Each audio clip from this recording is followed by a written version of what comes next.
Alright mate, Slimeade here, and I've had a little bit of a Pokemon theory kind of brewing in my head for over 8 years now. So let's ask one question. Is Metagross actually an alien? And let's look at some evidence. Now in the debut generation, Generation 3, the Metagross line can't be found in the wild. However, you can get a gift Beldum from Stephen Stone in Moss Deep City. City kind of has an entire space program going on, but things get even more interesting. In Generation 5, in the giant chasm in Unova, which is an impact site, you can find wild Metang, and in rustling grass, Metagross. And Generation 7 kind of continues on this, because on Mount Hokulana, another impact site, you can find Beldum along with a bunch of other alien Pokemon.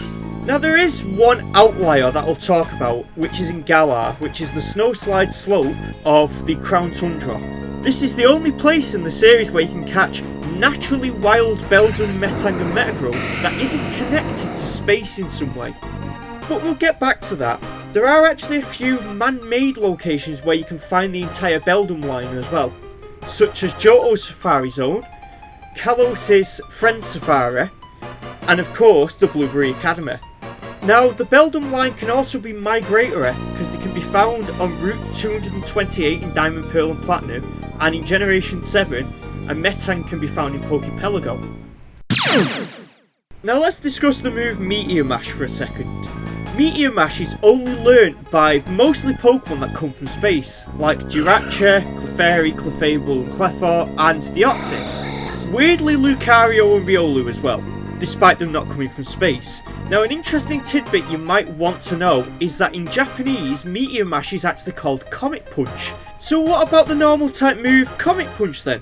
What does that translate into when translated from Japanese? Actually translates into Consecutive Punch, much like the One Punch Man attack. Now, according to the Pokédex, the Beldum line do have quite interesting biology. In one of the Dex entries, it states, Beldum keeps itself floating by generating a magnetic force that repels Earth's natural magnetism. When it sleeps, this Pokemon anchors itself to a cliff using the hooks on its rear. Now, as some other Dex entries will elaborate on later, the Beldum line not only use their hooks to grab onto surfaces, but onto prey as well, proving that the hooks are for grappling. Now Metang's Dex entries actually expand a lot more on the abilities of these Pokemon. When two Beldum fuse together, Metang is formed. The brains of the Beldum are joined by a magnetic nervous system.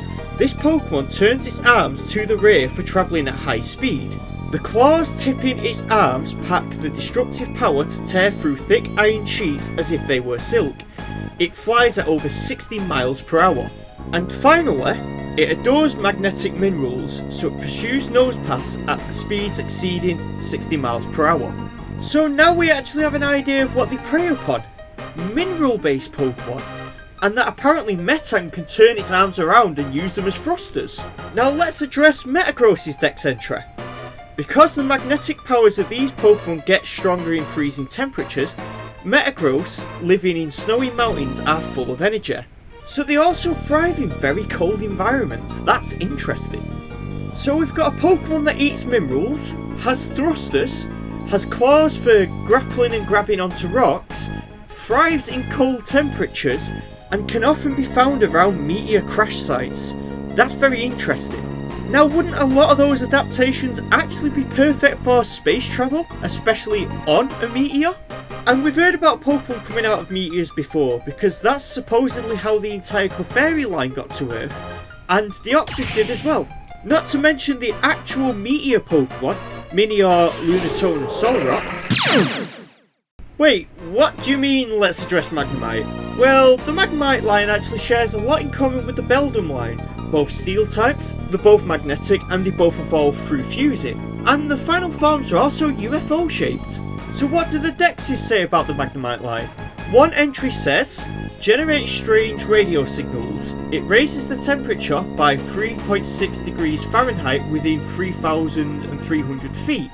Many mysteriously appear when more sunspots dot the sun. They stop TV sets from displaying properly. 3 units generate magnetism.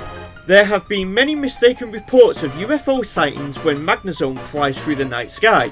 As it zooms through the night sky, this Pokémon seems to be receiving signals of unknown origin, while transmitting signals of unknown purpose. There are still people who believe that this Pokémon came from outer space.